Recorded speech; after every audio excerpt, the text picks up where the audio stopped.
So, a very warm welcome to you all. I'm Ian Revel, a Chief Exec of the Milton Keynes Community Foundation, and it's a great honour for me to welcome so many of you here this morning. Thanks for getting up nice and early to hear all about our report. This is the 11th edition of our Vital Signs report, and we're really delighted to be able to host it in this brand new Unity Place Auditorium. It's fantastic, isn't it? This year's report focuses, as you'd expect, on the cost of living crisis and the long-term impact of lockdown and COVID-19 and its impact on all the diverse communities, especially in our communities. The report highlights issues facing the younger generation in particular in the city. It includes their education and the worrying increase in mental health issues in school-aged children. The report also delves deeper into disadvantage and poverty in the city and the effect the cost of living crisis is having on some of our most vulnerable citizens. Finally, we will look at the growing climate emergency and the health of our city when it comes to the environment. We'll be sharing key findings in 4 vital signs areas. And this will be done through a panel discussion with our philanthropy managers and people that are featured in the report from the community groups and charities that work tirelessly across our city. The vital signs areas this year are environment, disadvantage and poverty, education, and health and well-being. And we hope that these findings start thought-provoking conversations, and we expect it will engender strong responses where you'll all want to join us in our mission of changing Milton Keynes for the better. We invite you to engage in conversation after each section, so there'll be a roving mic that will go around. But we have limited time, so don't think that's it. You're going to be invited upstairs into the coffee area where the conversations will continue. And of course, throughout the year, we'll be doing our Vital Thinking events where it will continue even more. And upstairs will be the team and our researcher, Catherine Ball, who that you can ask anything of-ish. And of course, there is a long report that will also be published on our website later on today, where you'll see all the source data. But vital signs aside, the report also highlights a worrying downtrend in charitable giving, with 25% of givers changing their charitable behaviour due to the cost of living crisis. It's not just donations, it's time as well. People can't afford to give up time because they're all working so hard to keep everything going. This is having a significant impact on grassroots organisations in the city who have already used most of their reserves to maintain their services over the pandemic period. And we hope this serves as a reminder of the importance of giving and the need to support the charitable sector and the vulnerable communities that they support during these incredibly difficult times. And we also have a skill boost day tailored for the voluntary community and cultural sector. This event offers CPD workshops and a range of topics and networking opportunities, something that came up in the OU report. So please talk to Michaela, who's I saw came in at the back. Oh, look, she's on the gantry upstairs if you want to find out more information. And of course, remember, always come and talk to us. We want to hear from you and we want to support you. And now, time for me to disappear because I'm delighted to hand over to Dame Anne Lim, High Sheriff of Buckinghamshire, who will be hosting this morning's panel discussions. Dame Anne.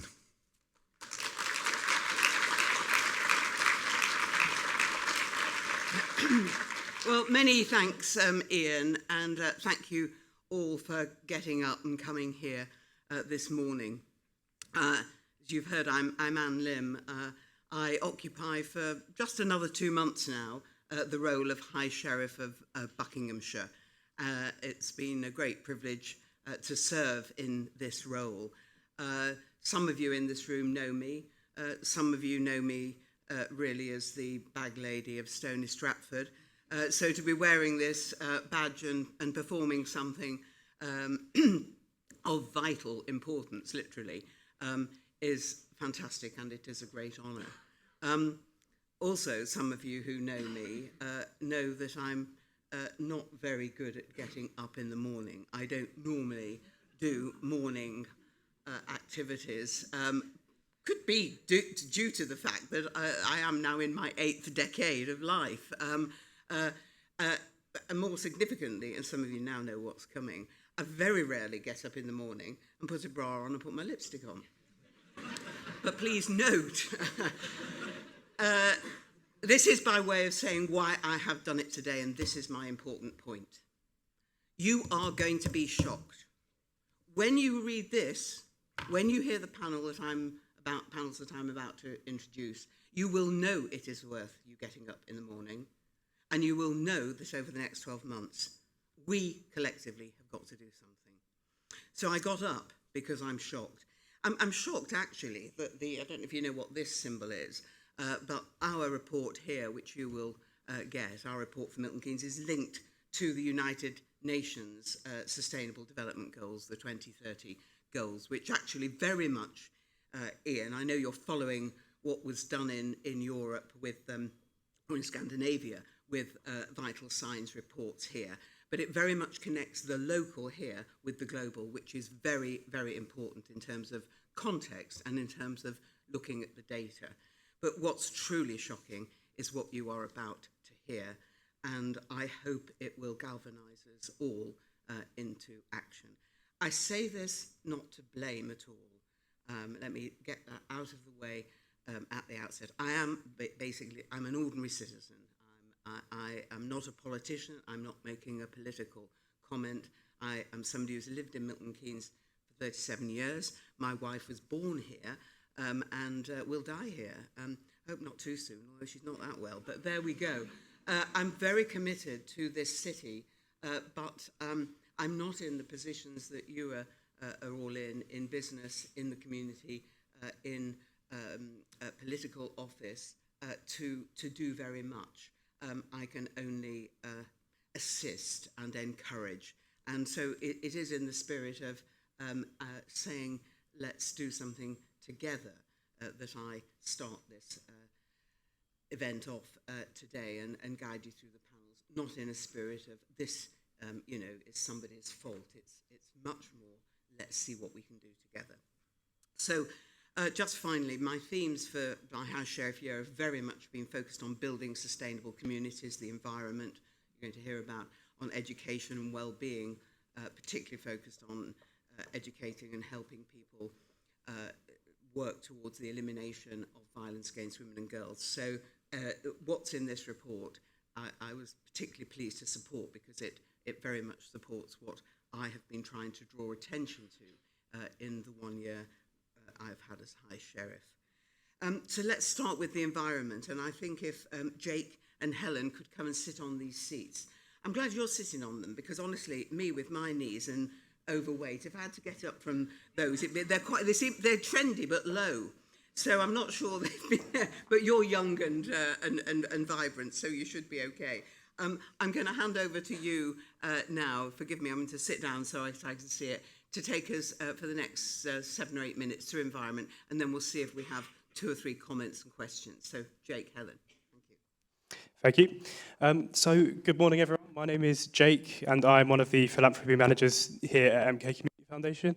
I look after the vital signs areas of arts and heritage, housing and environment. And so, obviously, today I'm talking about environment. So, the environment vital sign encompasses a wide range of topics, including the natural and built environment, greenhouse gas emissions, household energy and waste, access to green spaces, and electric vehicle usage, just to name a few. So in this year's report, you'll notice a clear link between the health of the environment and the health of Milton Keynes residents. And so a government report shows that measures that reduce greenhouse gases also improve public health, such as active travel, improving availability of sustainably produced food, and improving air quality. And the environment section also looks at how Milton Keynes is progressing towards the goal to become carbon neutral by 2030, which is an aim set out by the council. And so the challenge for Milton Keynes continues to be reducing the high levels of emissions from fossil fuels used in transport that contribute to air pollution and climate change. So we're going to have a look at some of the stats from the report now.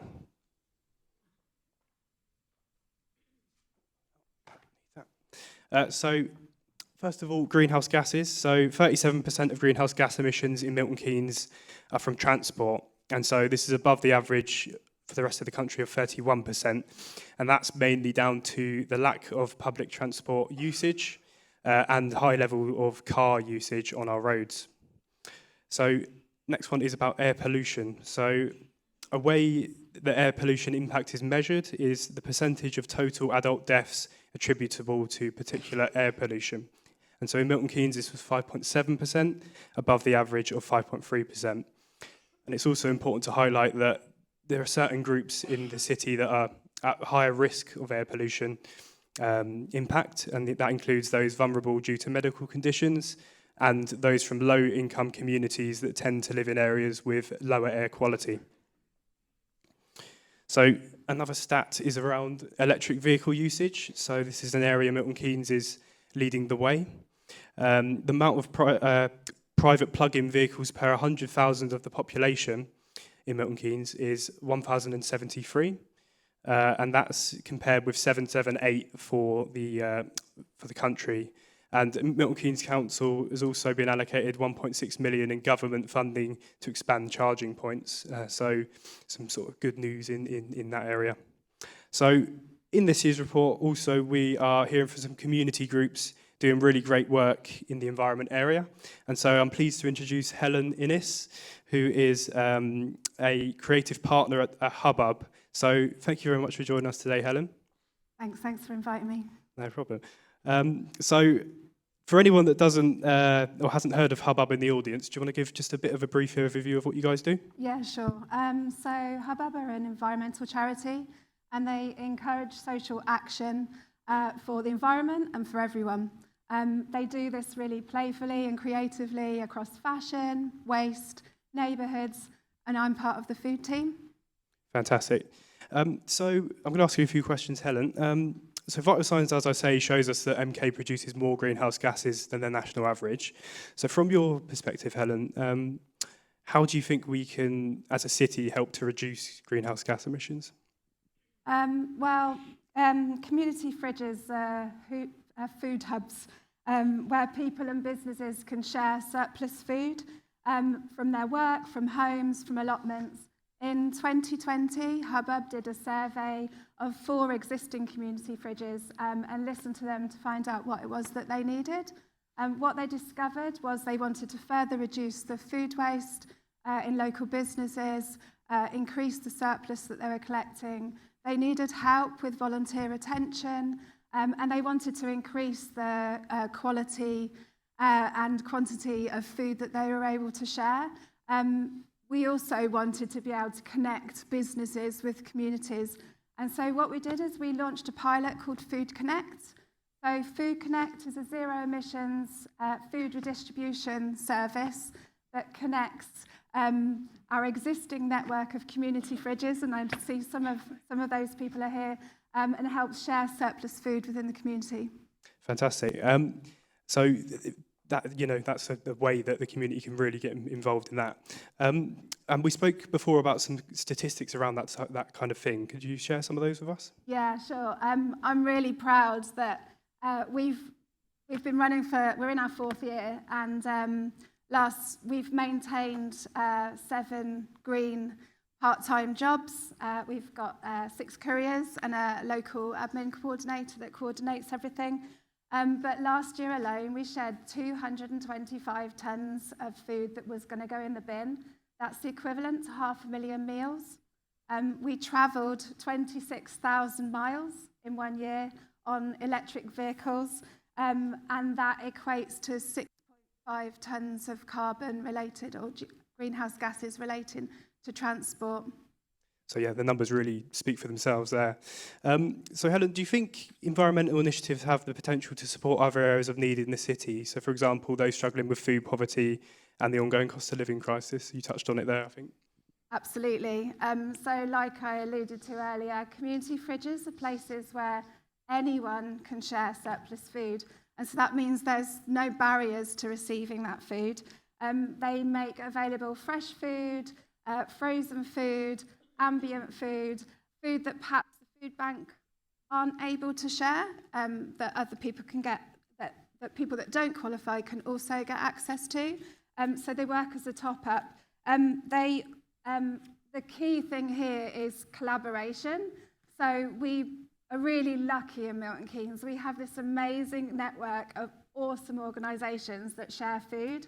We work, Food Connect and Hubbub work really closely with Fair Share and the Distribution Centre, with Food Bank. I saw Louisa earlier. We also work with parish councils, with churches and with community centres.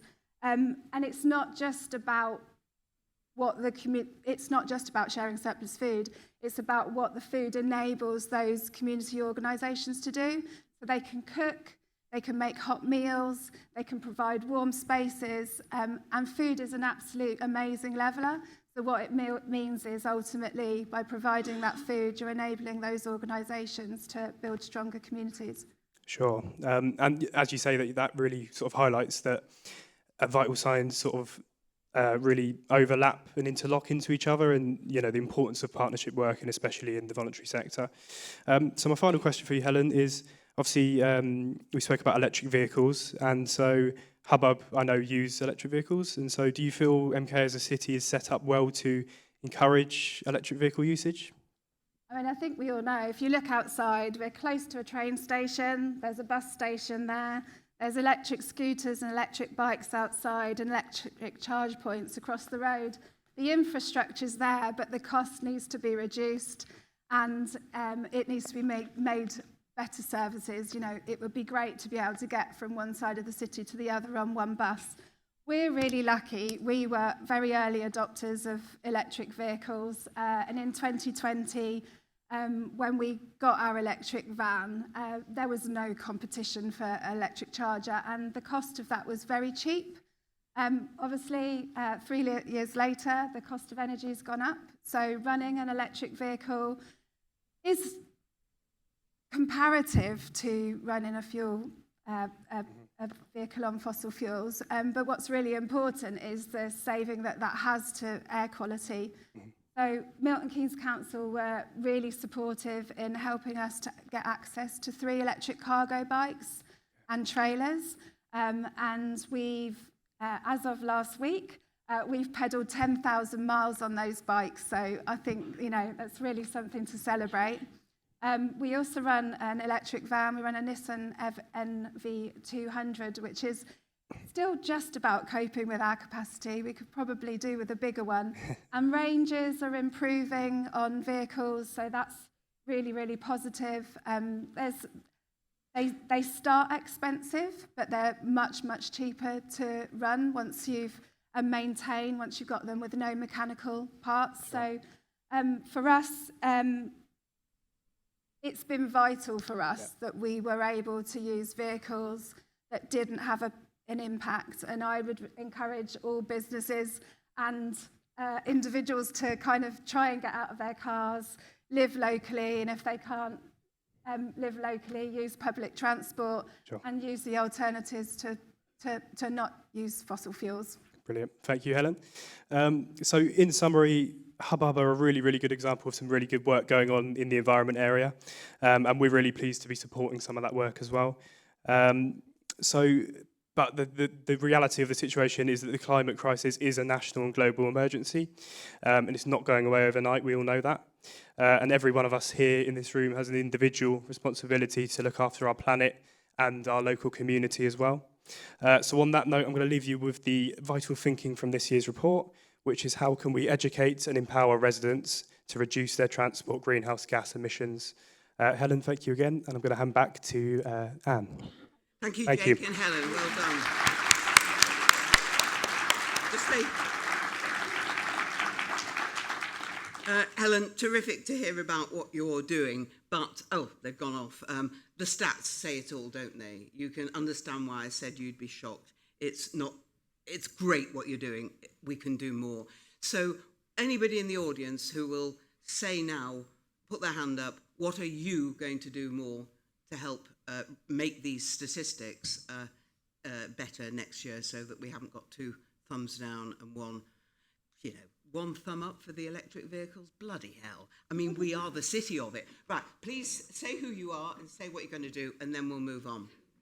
Can you just take the mic, though, because aged ladies like me get very deaf, and that's why I shout, so you can all hear me, but I want everybody to hear you. Okay, I'm Kay. I'm from Places for People. I'm a community connector, and I'm definitely going to start using my bike more, my bicycle, and using the redways more. I don't think we use them enough. I think they're amazing. Terrific. Okay, who's going to join Kay in doing that? Well, I won't embarrass you by saying put your hands up, but it's small and vital and local. Every single action counts. Okay, I'm sorry we haven't got time to do any more because we need to move on, but I'd like you to continue the conversations, as Ian said, when we finish, if you can stay around, and to think about the action you might take. So, Samantha and Laxman, would you like to come and take the seats here, as it were, because we're going on to poverty and disadvantage. You won't want to hear any more from me because you've got your scripts. Thank you so much, Anne. Good morning. I'm Sam. I'm also one of the philanthropy managers at the Community Foundation. I look after the areas of crime and safety, diversity and inclusion, stronger communities, and the one we'll be discussing today, which is poverty and disadvantage. So poverty and disadvantage. Poverty means something different to all of us in the audience. It's a very subjective kind of topic, but the key theme behind poverty is not being able to afford the minimum needs. These are usually deemed by society and include things like shelter, food, clothing, and being able to do those kind of extra social activities. Levels of poverty through the report have shown a steady increase, and this is no different to kind of the data nationally. In part, it's kind of followed on from COVID-19, and we've just not really recovered from that. The cost of living continues, and it doesn't really show any end in sight at the moment. So, the key stats from this year's report are that there's been a 49% increase in the use of food bank, and that's in Milton Keynes. The MK Food Bank have reported that statistic. The most common reason for people falling into debt, and this is one of the most shocking statistics for me, is due to high energy and fuel costs. So people are getting themselves into debt just to pay their bills. Another kind of key statistic, and it's not too dissimilar from last year, is that 30% of children in Milton Keynes continue to live in poverty. So there's some kind of bleak statistics out there. I see some of your faces in the audience today. There's a lot of great groups doing things to address these issues. And today I'm joined by Laxman Kostala, who some of you may recognize. He's the chair of DreamSci. And DreamSci, for those of you who don't know, are a local charity in Milton Keynes. They're an inclusive charity that supports diverse communities whilst focusing on food poverty and culture.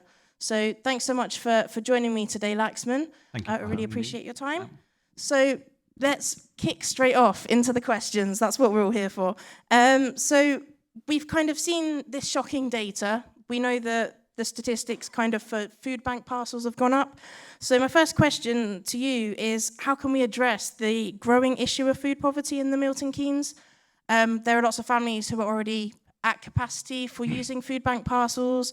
There are also lots of families that don't know where to go for the support or how to reach it. So how do we get to those people who need help? Okay. Firstly, thanks for having me here, Sam and the Community Foundation.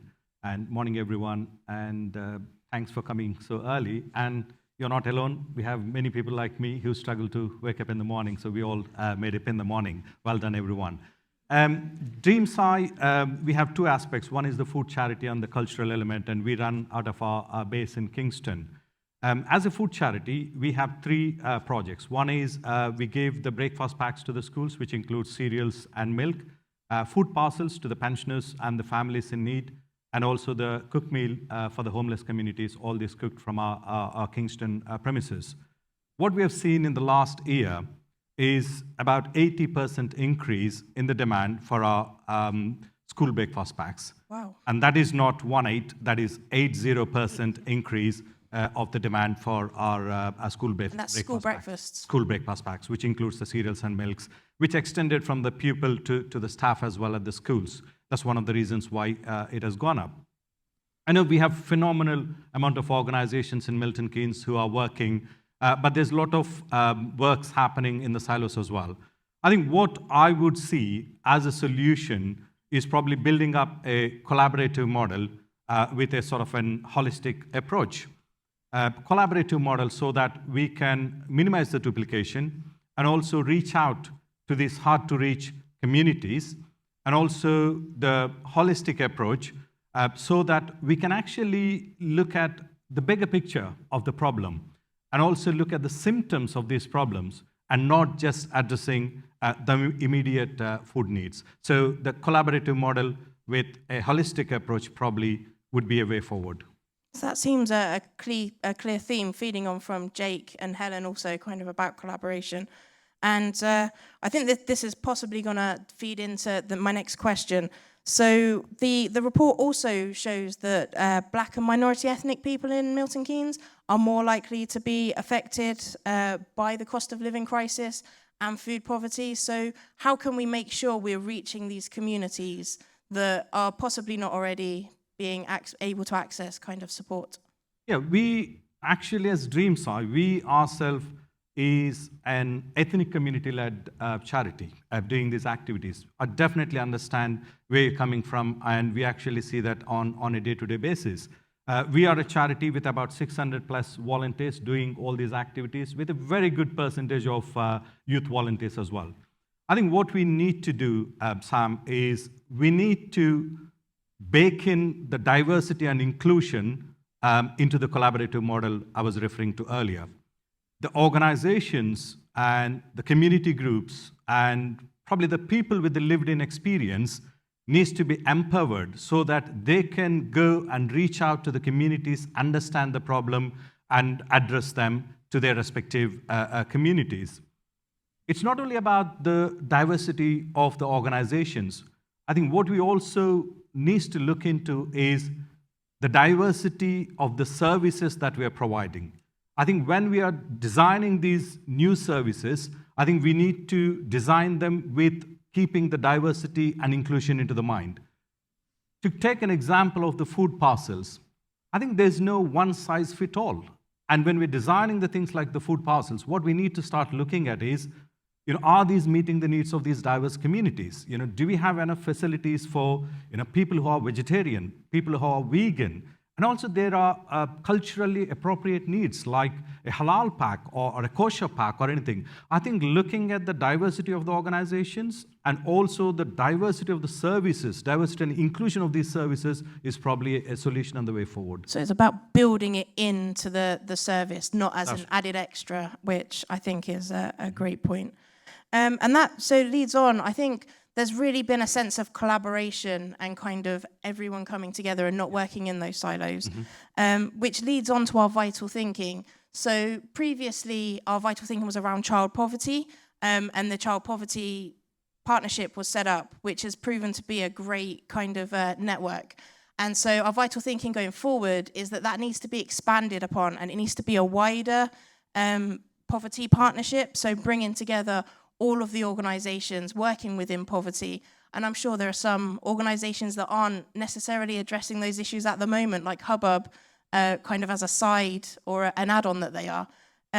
What does that, we've got lots of groups in the room today. It seems like a perfect opportunity. What does that look like in the interim? What are the kind of first steps to building this network?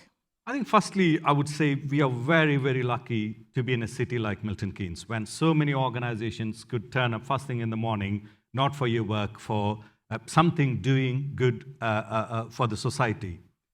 I think we are a huge city, we can call a city, but when it actually comes to the interconnectivity, I think we are a village. Most of us know each other.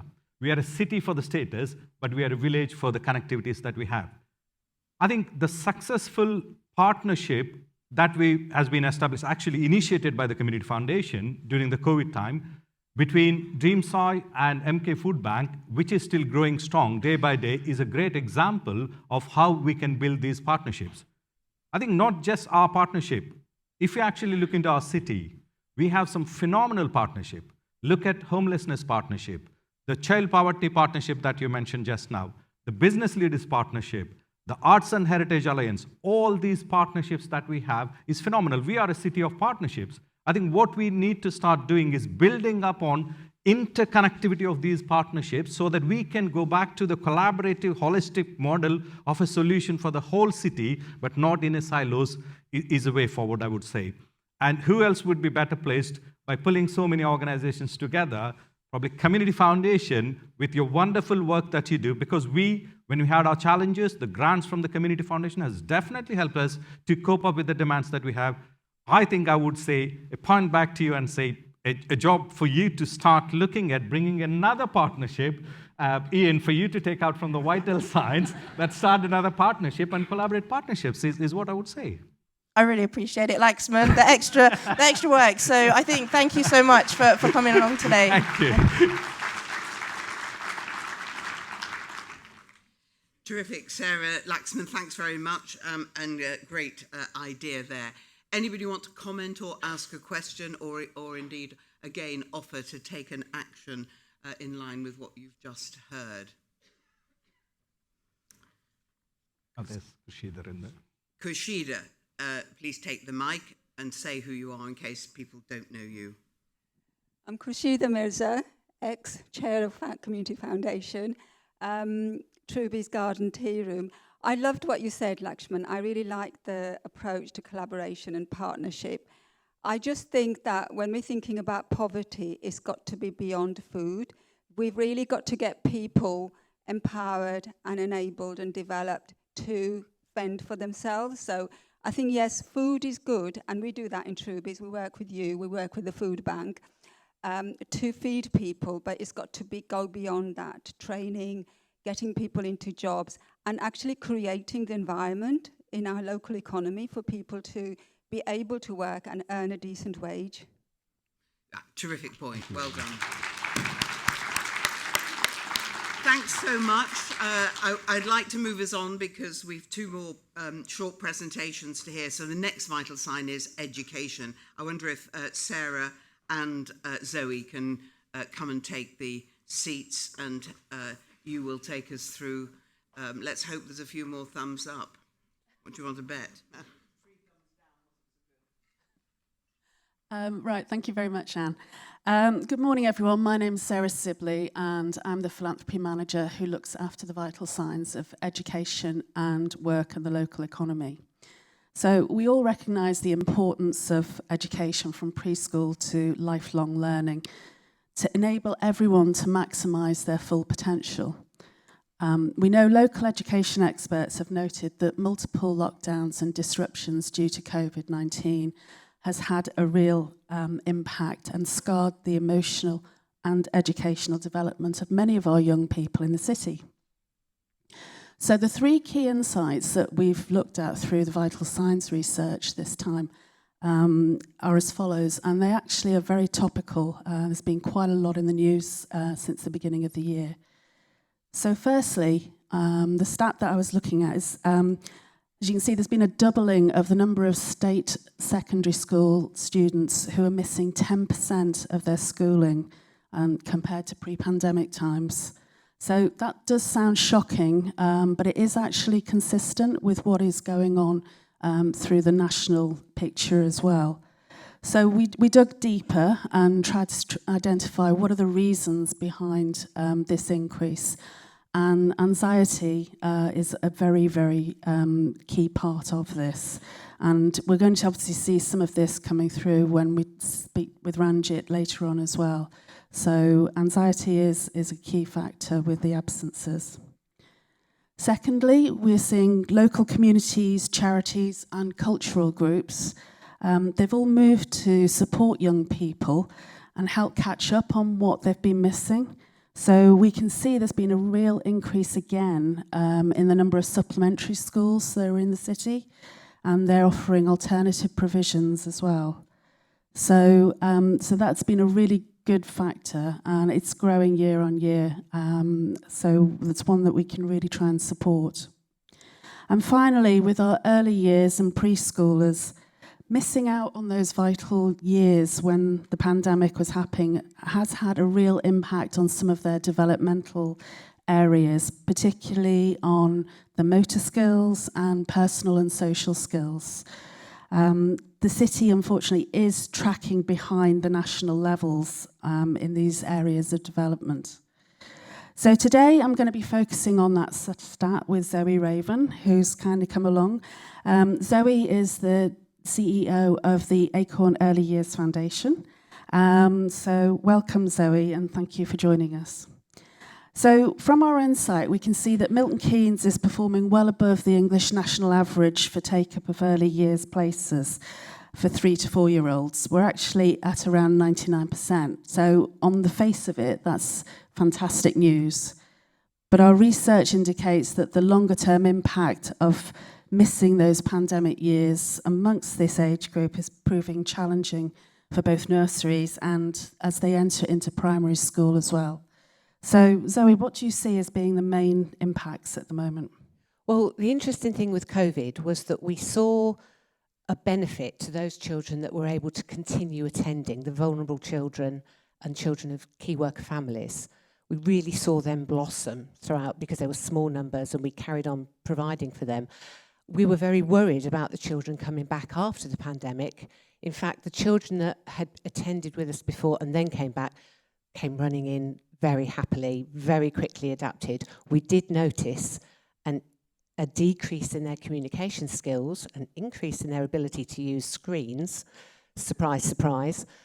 But the biggest impact that we noticed after the pandemic was those children who had not been able to access early years care and education because of the pandemic, and people whose babies were born in the pandemic and had missed out on mother and toddler groups and social mixing.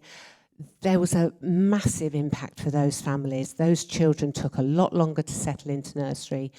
Their social, emotional, communication skills, they were all delayed. They're catching up very quickly, but I think the COVID pandemic gave us an example of what children miss out on and what impact that has, particularly, I think, with that love of learning and emotional resilience, which is the foundations for the problems we're looking at here in terms of, the love of learning that carries on into school age. Children need to have that nurtured and fostered, and when they miss out, they miss out. So there's a bigger picture beyond COVID of access to high quality early years care and education, because all the research shows that the children that most benefit are those from deprived backgrounds. Yeah, totally. I mean, there's obviously, we've seen language, communication skills, and also the ability to do those group interactions as well. That was obviously going to be more of a struggle for those little ones coming through who'd missed that. So, yeah, I totally get that. So taking it forward, what do you see as being the future development for those children who did have those missing years? Well, the children that had those missing years will catch up. They will adapt. But one of the long-term impacts has been the increasing waiting lists for early help. So normally when children attend a nursery, any problems are identified early, they can be accessed early, but there are huge waiting lists because the local authority doesn't have the resources to cope with the increase in demand. So children that need additional support are often not accessing that as quickly as they need. And as you know, there's a massive problem with the early years sector in terms of recruitment, in terms of affordability and accessibility. I mean, certainly I saw yesterday on the news there was a lot of media going around the SEND students and the little ones where the number of places are reducing and people having to travel a long way to get that sort of provision So, yeah, I know you said that. Yeah, and the system actually doesn't encourage early years providers to accept children with additional needs. Now, we do, because we're a social enterprise, we're a charity, so we support a lot of children with additional needs. But the funding doesn't provide anything for all the additional support that is needed prior to that special need being identified. So an awful lot of providers will avoid taking on children who are experiencing challenging behaviour or difficulties socially, emotionally, and so on. And those numbers are increasing as well. Absolutely, they're increasing, yeah. So could you outline what additional support you think we would need in the city to help address this? Well, it's more of a national issue, because I have to say, we deal with 4 local authorities, and of the 4, Milton Keynes is by far the best. You'll be pleased to hear. So we do struggle with some of the local authorities we deal with in their lack of support and the way they pass on as little funding as they possibly can. But it's more of a national issue in terms of childcare and early years education being very important for the next generation and for working families, and there just isn't enough support. When you look at the stats, the UK families pay a far higher proportion of their income in a cost of living crisis to have their children looked after. And that funding gap needs to be addressed quickly. It's not going to be. There's big challenges ahead, not Huge. just locally, but nationally as well. Yeah. And we can't underestimate the importance of getting those early years in place and getting the development skills up and running as well. Yeah, I would say also that early years education and childcare, however good it is not a panacea for poverty. There are, underlying issues that need addressing. Thank you. Well, thank you so much for explaining some of those issues and points today. It's that sort of insight that helps underpin a lot of the work that the Foundation's doing, a lot of the projects which come forward that we look to try and support, and also our vital thinking for this year as well. So taking all of those stats into play, our vital thinking this year, we're going to try and focus on how we can best direct our funding and support the extra provision and supplementary provision that the city is actually requiring across all the age groups. So thank you very much. Thank you, Zoe.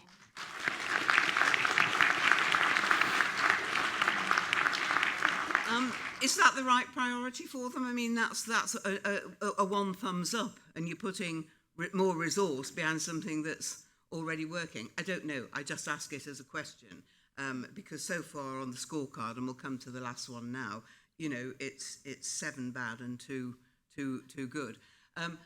That's my 2 pennyworth, though. Anybody got a comment, a commitment to an action or a question? Could you take a mic there, please, and just say who you are? And over here, it's at the front. Yeah, the mic to the...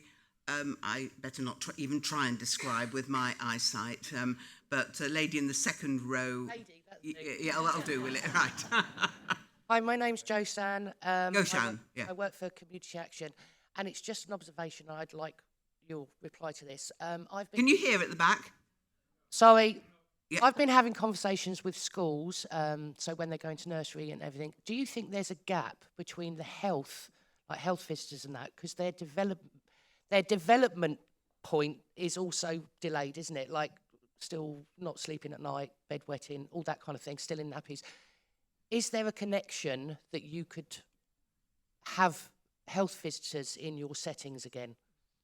Great question, Zoe. Yeah, Thank you. absolutely. Once upon a time, we used to have health visitors attached to settings, and that doesn't seem to be the case anymore. But that was one of the problems that I meant to refer to when I said about children with additional needs. The health visitor checks were suspended during COVID, and we really saw the impact of that. When you're a mum or a dad at home with a child and you've got no siblings, you don't know what's normal. Health visitor checks are absolutely vital on picking up any problems. So education is one part of it, but actually I firmly believe that care, and by care I mean everything to do with care, health, mental well-being, all the rest of it, is as important. It is the base. If you don't get that right, education's a waste of time. So linking with health is absolutely essential. Need more of that. Excellent, great question. Zoe, Sarah, thanks so much.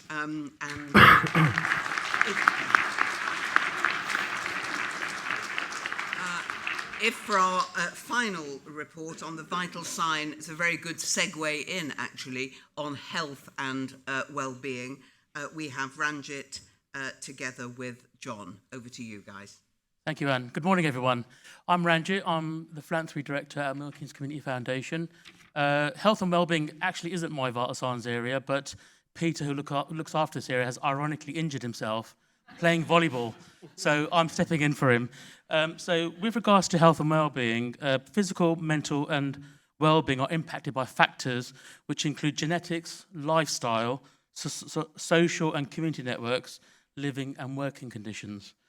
And mental health and wellbeing have worsened over the past year, particularly in the most disadvantaged communities in Milton Keynes, especially because of COVID-19 pandemic, and are even more exacerbated now because of the cost of living crisis, as you can imagine, and as we've heard already. So I'm really pleased to introduce John Manning to you, who runs this amazing charity called Arthur Ellis Mental Health Support Service, which I'm sure most of you have heard of. And we're going to go through a few questions. I've interwoven my stats into my questions, so you're not going to hear them straight away. So the first question for you, John, is the proportion of women, which is 26.6%, reporting high levels of anxiety was much higher than for men, which is at 20%. Is this reflective of what Arthur Ellis are seeing at the moment? Thanks, Ranjit. Hello, good morning, everyone. So my name is John. Good morning, everyone. Take you back to school for a minute. So yes, it is reflective. We generally, the split of services across our people that we support, so we see about 2,500 families a year in Milton Keynes. About 48% of them are adults, 48% of them are young people, and then about 4% of them are children. It does add up to 100, checked. So when we start looking at younger people and that split of anxiety, it does even out. It's different within the adults. But generally, we've got to remember that women have higher reporting incidents than men do. Men won't necessarily talk about it or seek professional help. They'll generally go to other more, depending on who you ask, more unhelpful coping strategies like addiction, aggression, isolation, those sorts of things. So isolation doesn't really match with reaching out for professional support. But what we've got to remember is that anxiety is an emotion. It's not necessarily a condition. It's not necessarily an illness. But when we look at mental health awareness and how awareness around these issues have been raised, it's very condition-based. So, Randy, do you know the definition of anxiety? I couldn't say. A lot of people don't. They go into schools and they ask children that question. You know, they're bringing it up all the time, but do you know what it is? And it's the concern or worry about uncertain future events. So how much of our future is uncertain? A bit of a raw deal, isn't it? So the context of how we're raising awareness with these issues needs to change. We need to put it into the context of this is about emotional management rather than condition management. And because of that, and because of the way that we're talking and discussing these things, there's now about 500,000 GP appointments a day for people's mental health across the country. So if you can imagine in your organisation having 500,000 referrals a day, what would happen? It implodes, and that's exactly what we're seeing. So in order to support secondary services, schools, everybody, we need to reframe mental health. Great, thank you for that, John. That's some stark figures there, 500,000 people a day. Yeah, that is very high.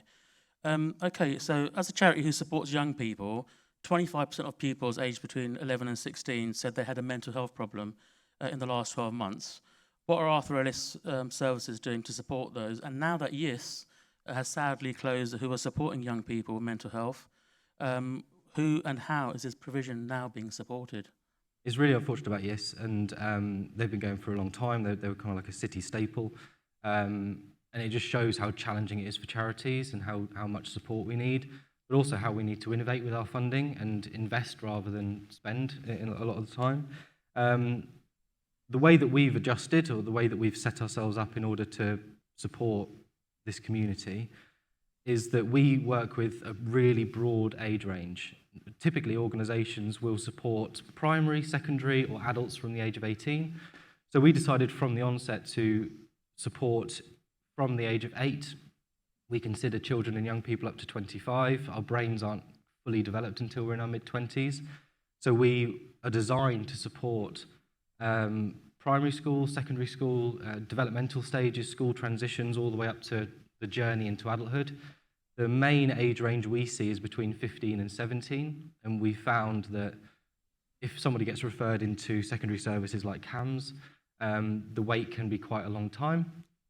So they won't necessarily be seen until they're the age of 18, and then they get referred onto adult services and they start a waiting list again. So that period of time could be 5 years until somebody actually sees somebody. And in that case, the coping strategies can be really embedded. But one of the ways, apart from having a diverse team that can support this group of people, I'm a fellow of the Milton Keynes College. I know Sally's here somewhere. Hi, Sally. Hey, there you are. Like my boss. I'm also an ambassador for the British Quality Foundation, so that's headed up by Princess Anne. So they do a lot of training and stuff. So we focus on continually improving our internal processes and our internal recruitment so that we upskill practitioners that come to us so they can be dealing with an 8-year-old in the morning and a 98-year-old in the evening, so that we don't have that restriction of capacity to say, you know, we don't have anyone who can deal with your age. We make sure that it's diversified. But we're actively also setting up funding partnerships with GPs, schools, and charitable organisations, of which I think there's a few of our partners in the room, Odette, that we support their young people and enable people to access our services. That's brilliant, and that goes back to partnership work, and you'll see a theme here in all of the vital signs we're talking about today, and all the other vital signs is partnership is so important when it comes to solving community issues and problems and helping people. So I commend you on that, and I know you've worked quite a lot with quite a lot of the charities in Milton Keynes on that. So finally, let's talk about adults. 20% of adults who receive secondary mental health support services are in work. What can employers do to support their workforce? Yeah, and I think employers are doing a lot. One of the things that we work with a lot of businesses, we subsidise our support for young people by working with big private corporates who can afford it. And apart from changing the language that I alluded to earlier on about talking about it around emotional management rather than condition management, I'm assuming everyone here is human. Yeah, saw one of those, yeah. I didn't feel it at 7:30 this morning when I turned up. But that essentially means in order to feel psychologically safe, we need 5 things. We need 5 areas of behaviour in our lives in order to help us. So we call them slightly differently to the council, but they're globally recognised. So first one is exercise. We call that move. Second is time away from screens and being in the present. We call that focus. Discovering and accomplishing new things regularly. Face-to-face communication, which is what I think Zoe was talking about with the changes that we saw with COVID with very young people. And finally, helping others selflessly. So if we have a balance of all of those 5 behaviours, we're able to improve our lifestyles to a point where we are psychologically safe. I don't know if anyone's seen psychological safety banded around, but that's what forms it. All of these different behaviours have a neurological impact on us. So if anyone's ever had a break in exercise, you'll probably recognise that you start getting frustrated, irritable. That's because there's an area of your brain that's actually shrinking that releases serotonin, our natural mood stabiliser. So if we can, as employers, help our people have a balance of lifestyle across their time working with us, then that isn't necessarily just going to make them feel better, but it could help them manage conditions. It can make the workforce more connected, happier, more resilient.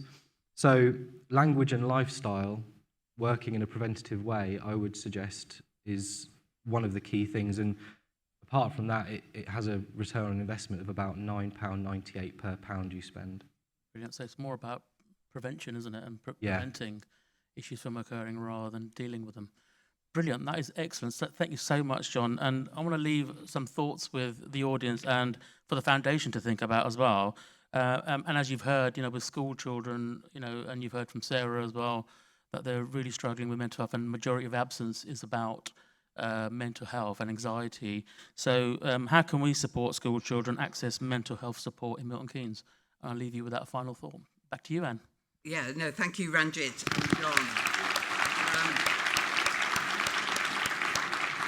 You'll realise we're about 3 minutes over the suggested end time of 9:30. We are coming to an end, but just to round the final session off, anybody got a comment or a question or a thought? If we take the mic to the man in the third row back in a white shirt, then we could hear you, and we will then conclude proceedings. Thanks very much, chaps. Just a quick question, And really. your name is? Sorry, my name is Steve McNay. I am previously with Mental Health Charities, but now with Woughton Community Council. Thanks for the little whoop. There was a thumbs down on 20% of adults are in work when they're in contact with secondary mental health services. Why is that a negative? 20% of adults who are in secondary mental health services are working. So 80% who are in secondary mental health services aren't working. Yeah, but it's against a 6% national average of people in the secondary. It's 4 times higher than the national average. That's surely something to celebrate in our city. That they're in secondary mental health services? No, that they're in work. Oh, that they're in work. Yes, absolutely. And I think that's one of the primary reasons for it, is that we see a lot of workforces. We built our one-to-one service onto the side of workforces. So the stat does relate to people who are accessing the NHS, but a lot of businesses now are partnering with things like employee assistance programs and private mental health services that bolt onto the side of them. So that doesn't include people who are necessarily accessing it privately. But the increase that we've seen with businesses encouraging people into one-to-one support, and as well as accessing their family as well, because sometimes people who are in work, it's impacting their work, but it's not necessarily their issue. It could be their children going through things, their partners, whatever. So it's certainly a positive, and it just reflects that there's a transition away from the NHS and reliance on the NHS, which I personally think is a good thing. I think it's a necessary thing, because the NHS clearly isn't. Anyway, thank you. I need to be careful with what I say. Thanks for raising that, Stephen, and thanks for clarifying it. Could we just thank Ranjit and John?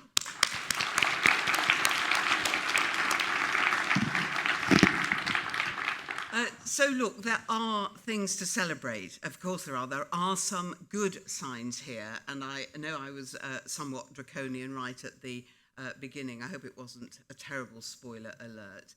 But there are also some things which clearly you've now seen, and you'll receive your written report or your PDF with all the stats on there. I think in the discussions that we've had, and beautifully facilitated and well set up, thank you, there are some solutions emerging, and there's opportunities to build on the good things that are here. So for a start, the level of collaboration and partnership is very, very high.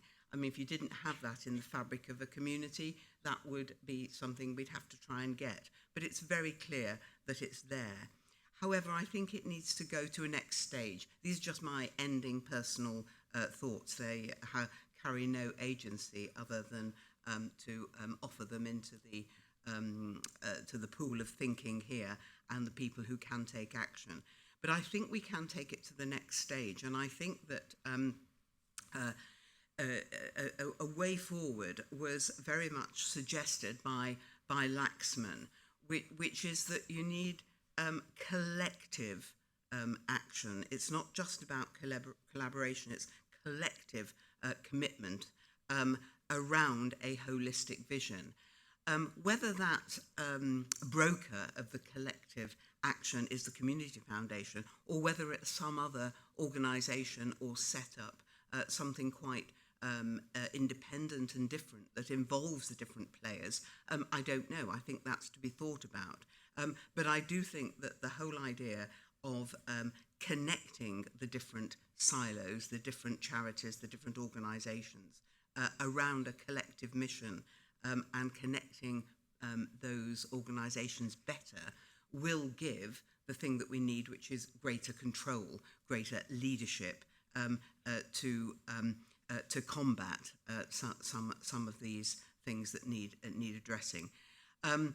It is a community foundation that relies on philanthropy, so of course things all have a cost to it. So I'm just going to say thank you to those people who donate their time, donate their money, because all of the great things that are being done and the even greater things that can be done through the vital thinking and the vital action that I hope will ensue in the next 12 months do need funding. If you feel you can give a little more to that, or if you feel you can give some of your time, I'm sure you should talk to somebody in the Community Foundation. I'm very exercised, and I conclude with this, about how sustainable communities ensure human flourishing. And I'm absolutely sure, reading this report, seeing these presentations today, that if we connected some of these things together, and if we gave that collective commitment to put our shoulders to the wheel on this, we would get a greater sense of human flourishing throughout the community in Milton Keynes. And I commit to doing my bit to that. I am leaving a Community Foundation High Sheriff's legacy. It's what have I called it? What's my... Oh yeah, the Harmony Fund. That's right. I should have called it the Human Flourishing Fund, shouldn't I? But no, the Harmony Fund, which actually will be available to help quite a few of the things that we've heard about today. We can all do a little bit, but actually together we can do an awful lot more. Thank you, and I'm going to just hand over to the chairman of the Community Foundation to say a few closing words to you. Thank you.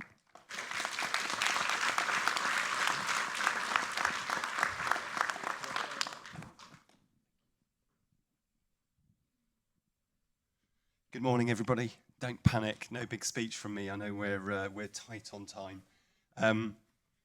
What a fantastic forum this morning. Thank you very much for all attending. Can we show our appreciation for Anne Lim as our host, please?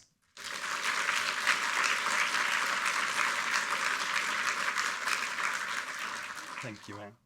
And for our wonderful panellists.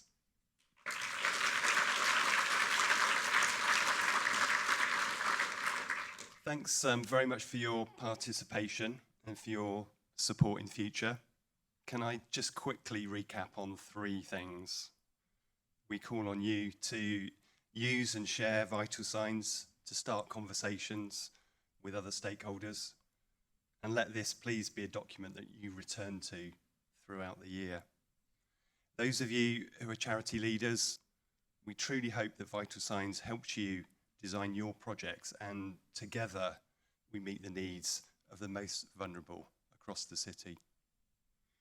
Those of you from businesses and as donors, please use Vital Signs as a resource to guide your giving through the foundation.